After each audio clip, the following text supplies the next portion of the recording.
a number of Japanese stayed on after that in Singapore continuously, and I think they then cohabited with the locals here and all that. Some of them stayed on because they were the sympathizers, meaning which they were the better, the nicer ones.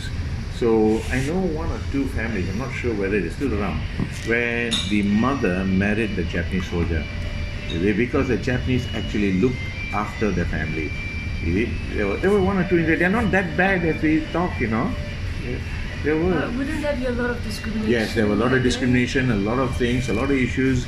They finally went off to the southern islands of Singapore to live. When they couldn't live on mainland Singapore.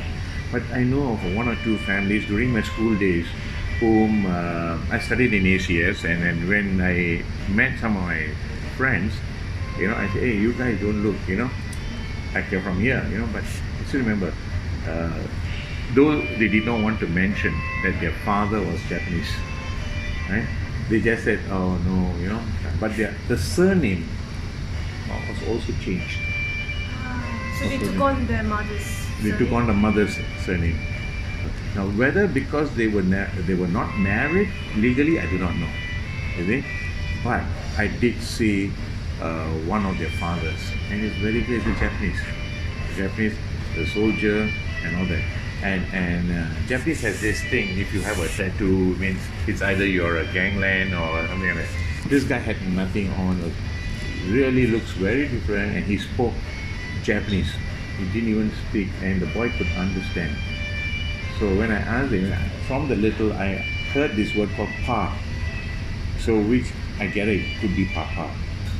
Okay? So, but he was so afraid of introducing him. Okay? So he was only known as the mother's friend. Okay? But he could see from the features very much that he does look like his father. But we, you know, being Singaporeans, we, like us, you know, we are not really bothered.